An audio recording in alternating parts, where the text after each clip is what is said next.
Sir আপনাকে একটা প্রশ্ন জিজ্ঞাসা করি। আচ্ছা কর। এক দেশে এক রাজা ছিল, তার নাম আবুল। এখন বলেন তো সবাই তাকে কি বলে ডাকতো?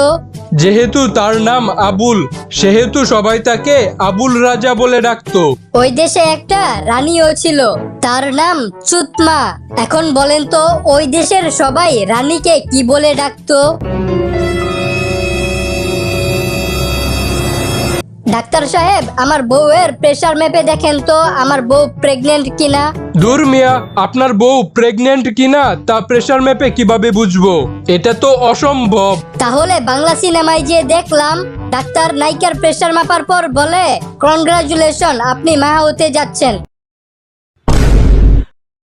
সবাই শোনো, আমাদের দেশে রোহিঙ্গারা 5 বছর ধরে আশ্রয় নিয়েছে। এই 5 বছরে 50 লক্ষ সন্তান জন্ম দিয়েছে। বর্তমানে আরো 10 লক্ষ মহিলা গর্ভবতী। স্যার আমার একটা কথা মাথায় ঢুকতাছে না। কি কথা? রোহিঙ্গারা কি আমাদের দেশে আশ্রয় নিতে আসছে নাকি হানিমুন করতে আসছে? বল্টু, তুই প্রেম করে বিয়ে করবি নাকি বিয়ে করে প্রেম করবি? অবশ্যই বিয়ে করে প্রেম করব, খালি বউ না জানলেই হয়। বল্টু বলতো, পৃথিবীর সব থেকে কিপটা মানুষকে? স্যার আমার পাশের বাসার আঙ্কেল। তুই কেমনে বুঝলি উনি পৃথিবীর সব থেকে কিপটা মানুষ? উনি 2 টাকা দিয়ে একটি চুইংগাম কিনে 1 ঘন্টা চাবায়, তারপর যখন দেখে চুইংগাম আর মিষ্টি লাগতাছে না, তখন সে চুইংগামে চিনি মিশায়া আরো 1 ঘন্টা চাবায়। বাবা, আমি একটা মেয়েকে পছন্দ করি, আমি তাকে বিয়ে করতে চাই। মেয়েটা কি তোরে পছন্দ করে? হ্যাঁ বাবা। তাহলে এই বিয়ে হবে না। কেন বাবা? যেই মেয়ের পছন্দ এত খারাপ, তাকে আমার ঘরের বৌমা হিসেবে কখনোই মেনে নিব না। স্যার চলেন একটা খেলা খেলি।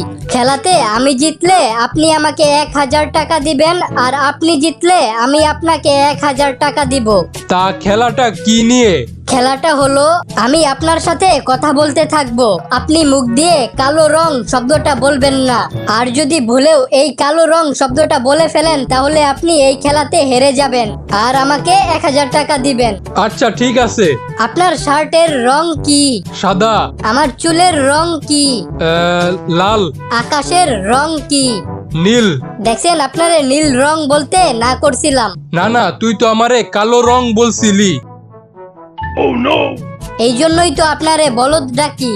এখন দেরি না করে তাড়াতাড়ি টাকা বের করেন। কিরে বল্টু, তোর মন খারাপ কেন? আমার অনেক রাগ উঠতাছে। কেন? কালকে রাস্তার মধ্যে আমার গার্লফ্রেন্ডের জুতা খুলে গেছিল, তারপর যখন আমি ওর পায়ের জুতাটা পরাই দিতে নিছি, তখন কোন হারামজাদা যেন আমাদের ছবি তুলে ফেসবুকে পোস্ট করে ক্যাপশনে লেখছে, মায়ের পায়ের নিচে সন্তানের বেহেশত। বলতো কেমনটা লাগে? কি ব্যাপার, আজকে অফিস থেকে আসতে তোমার এত দেরি হলো কেন? আর বইলো না, আজকে রাস্তা দিয়ে আসতাছিলাম, ঠিক তখনই মা পাশের বাসার রহিম আমারে মারছে, তুমি আসো এর বিচার করবা। তো যেটা বলতাছিলাম, আজকে বাসায় আসতাছিলাম, তখন হঠাৎ করে একটা কুত্তা। মা তাড়াতাড়ি আসো। বল্টু একটু চুপ হয়ে দাঁড়া, আগে আমাকে কুত্তাটার কথা শুনতে দে। কিরে বল্টু, তোর মন খারাপ কেন? আর বলিস না, শীতকাল আসতেছে, এখন গোসল করার জন্য প্রতিদিন গরম পানি করতে হবে, আর প্রতিদিন এই পানি গরম করা আমার ভালো লাগে না। আরে বলদ, প্রতিদিন পানি গরম করা লাগে নাকি? একদিন বেশি করে পানি গরম করে ফ্রিজে রাইখা দিলেই তো পারস। আমি আজকে একটা স্বপ্ন দেখেছি। তা কি স্বপ্ন দেখলি? আমার হাতে গু আর আপনার হাতে মধু। তা তো হবেই, কারণ আমি একজন জ্ঞানী মানুষ, আমার হাতে তো মধু থাকবেই। আর তুই একটা ছাগল, তোর হাতে তো গু থাকবেই। স্যার আমার স্বপ্নের কথা এখনো শেষ হয় নাই। আচ্ছা, পরে কি দেখেছিলি বল। তারপর আমি দেখলাম আপনার হাত আমি চাটতাছি আর আমার হাত আপনি চাটতাছেন। জানোস দোস্ত, আজকে একটা আজব ঘটনা ঘটেছে। কি ঘটনা? আমি আজকে বাস দিয়ে যাইতাছিলাম, তখন কিছু মেয়ে বাসের সিটে জায়গা না পেয়ে তাদের বয়ফ্রেন্ডের কোলে বসেছিল। কিছুক্ষণ পর একটা মেয়ে বলে উঠলো, ড্রাইভার গাড়ি একটু আস্তে চালান, আমার অনেক ঝাঁকি লাগতাছে। তো কি হয়েছে? না মানে বাসটা তো 10 মিনিট ধরে জ্যামে আটকে আছিল, তাহলে ওই মেয়েটা ঝাঁকি খাইতাছিল কেমনে? বল্টু, আপনাকে গ্রেফতার করা হবে। কেন? কারণ আপনার বাসায় জাল টাকা বানানোর মেশিন পাওয়া গেছে। তো কি হয়েছে, জাল টাকা বানানোর মেশিন পাইছেন কিন্তু জাল টাকা তো পান নাই। মেশিন তো আছে, সেটার কারণে আপনাকে গ্রেফতার করব। তাহলে আমি আপনার নামে ধর্ষণ মামলা করব। কিন্তু আমি তো কাউকে দর্শন করি নাই। ধর্ষণ না করেন, তবে আপনার কাছে তো ধর্ষণ করার মেশিন আছে। কি রে বল্টু, তোরে খুশি খুশি লাগতাছে? কি হয়েছে? আরে কইস না, আজকে অনলাইনে ক্লাস করতেছিলাম। তারপর স্যার আমাকে পড়া ধরছিল। আমি পড়া পারি নাই বলে স্যার আমারে থাপ্পড় মারতে গিয়ে ওনার ল্যাপটপের ডিসপ্লে ভাঙা ফেলছে। আমার সাথে সাথে শ্বাস নিন আর শ্বাস ছাড়ুন। আচ্ছা ঠিক আছে। শ্বাস নিন, শ্বাস ছাড়ুন, শ্বাস নিন। দূর মিয়া, রাখেন আপনার শ্বাস। আপনি আমারে মুখ দিয়ে শ্বাস নিতে বলতেছেন ঠিকই, কিন্তু আপনি নিজেই তো পিছন দিয়ে শ্বাস ছাড়তেছেন। কেমনে বুঝলেন? যে গন্ধ। জানোস দোস্ত, সেদিন প্রধানমন্ত্রী টিভিতে বলতাছিল সবাই যেন মাস্ক পরে বাইরে যায়, না হলে পুলিশে ধরবে। তা তুই কি করলি? আমি পুলিশের ভয়ে একটা মাস্ক পরে বাইরে গেলাম। বাইরে গিয়ে দেখি ওমা, সবাই দেখি জামা কাপড়ও পরছে। কিরে বল্টু, তোর রেজাল্টের খবর কি? বাবা, আমার এক বন্ধু বি পাইছে, ওর বাবা ব্রাজিলে ঘুরতে নিয়ে যাবে। তুই কি পাইছস? আমার এক বন্ধু এ পাইছে, তাকে তার বাবা আর্জেন্টিনা ঘুরতে নিয়ে যাবে। আরে তুই কি পাইছস? আমার আরেক বন্ধু সি পাইছে, তাকে তার বাবা কানাডা নিয়ে যাবে।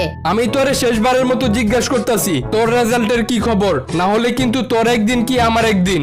বাবা চলো আমরা ফ্রান্সে ঘুরতে যাই।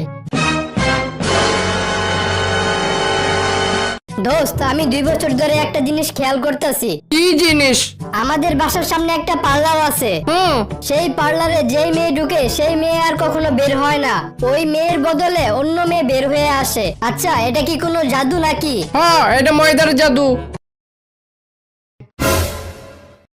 কিরে, তোর মন খারাপ কেন? আরে আমি বুঝতাছি না যে কোন মেয়ে আমাকে ভালোবাসে। আরে এটা কোনো ব্যাপার হইলো? তুই এক কাজ করবি, কি কাজ? ফেসবুকে তোর একটা ছবি ছাড়বি। তোর ওই ছবিতে যে মেয়ে সবার আগে লাভ রিয়েক্ট দিবে সে মেয়ে তোকে অনেক ভালোবাসে। কিরে, ছবি ছাড়ছিলি? হ্যাঁ ছাড়ছিলাম। তা কোন মেয়ে তোর ছবিতে প্রথমে লাভ রিয়েক্ট দিছিল? তোর বউ। তুই আমার 20 টাকা পকেট মারছস, তাই তোকে আমি 100 টাকা জরিমানা করলাম। এখনই দে, নাহলে মারবো এখানে লাশ পূর্বে শ্মশানে। স্যার, আমার কাছে মাত্র 20 টাকা আছে, আরো 80 টাকা জোগাড় করতে হইব। আপনি একটু দাঁড়ান, আমি 1 মিনিটের মধ্যে পকেট মেরে আসতেছি। দোকানটাতে চুরি করার আগে তোর কি একবারও তোর বউ আর তোর মেয়ের কথা মনে পড়ে নাই? স্যার, মনে তো পড়ছিল ঠিকই, কিন্তু ওই দোকানে কোনো মেয়েদের জামা কাপড় ছিল না। কিরে, তুই দুধের ভিতরে পানি মিশে লিখে তাড়াতাড়ি 500 টাকা জরিমানা দে। স্যার, আপনার কসম, আর কোনোদিন আমি দুধের ভিতরে পানি মিশাবো না। আজকের মতো আমাকে মাফ করে দেন। কিরে, আজকেও তুই দুধের ভিতরে পানি মিশাইলি? না স্যার, আপনি ভুল দেখছেন, আজকে আমি পানির ভিতরে দুধ মিশাইছি। আচ্ছা, আমি কয়েকটা শব্দ বলবো, ওই শব্দগুলোর বিপরীত শব্দ আপনি বলবেন, ঠিক আছে? আচ্ছা স্যার, ঠিক আছে। ভালো, খারাপ, আকাশ, পাতাল, জন্ম। মৃত্যু। আচ্ছা, এখন থামেন। আচ্ছা, এখন শুরু করেন। আরে না, আমি বলছি আপনি এখন থামতে পারেন। আরে হ্যাঁ, আপনি বলছেন, আমি এখন বলতে পারি। আমার সামনে থেকে দূর হয়ে যান। আমার সামনে বসে থাকুন। আপনি চাকরি থেকে রিজেক্টেড। আমি চাকরিতে selected. Yes, thank you sir, thank you. কালকে থেকে অফিসে আসবো।